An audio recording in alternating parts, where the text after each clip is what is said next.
Oh, and honestly, I've heard the injuries aren't an issue. You know, the 2 ACL injuries, it's been more than 2 years. There's studies that have shown after 2 years an ACL is very unlikely to be injured again. I've told both shoulders came back clean. He had one to his right shoulder, one to his left throwing shoulder. Everything I've heard was that the medicals were pretty good on him, that it's not a concern. But he turns 24 years old this weekend. That is a little bit of an issue for me. For a guy who, he came on strong so late, and he was with Kalen DeBoer so long. He was with him at Indiana. He was with him at Washington. So I think you do have to ask the question, did it click late because of you as a player, or did it click late because of your familiarity with the system and these elite wide receivers that he had? I think if the Raiders walk away from the first round and either trade back and acquire Michael Penix or take him at 13, you walk away and feel like they win as far as the first round. Maybe not the elite winner, but they win. Michael Penix, Matt, I disagree. I would say that if Michael Penix didn't have his injury history, we would be talking about 5 quarterbacks going in the top 5. I think he's that pure and natural of a thrower. And so I think the Raiders have to pay attention to the fact that Devontae Adams is also 31. At some point, they have to pay off that trade with the high-end quarterback.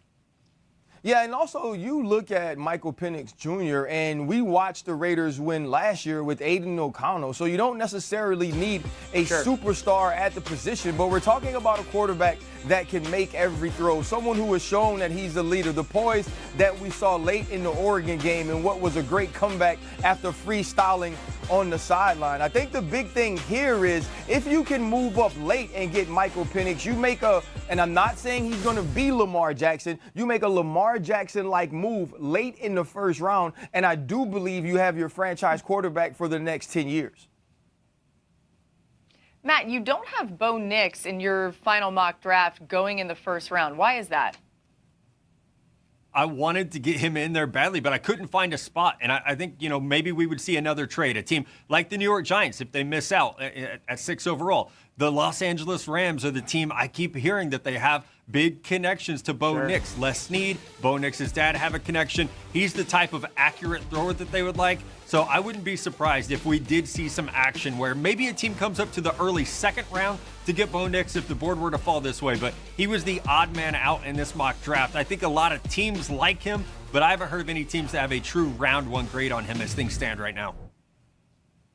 Yeah, I think if Bo Nix doesn't go 12 to Denver, I do see that there is a chance for him to fall back a little bit. Yeah, he's one of those that's kind of been a little bit up and down with what we've heard lately. All right, we'll see you tomorrow on all of our draft coverage. But it's time for one more thing before we go from here in Detroit. And for this, we're going to the Smackford around the world, I think.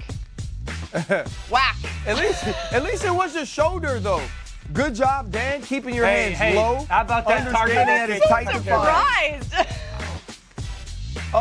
And Laura, Did I you must flop have a been little watching. bit? It wasn't that hard. Yeah, you've been watching a little NBA basketball. You look like LeBron. We got blocked. You look like LeBron right now. Here's the thing. It hit me, and then I was like, what just happened? I did flop. All right, we'll see.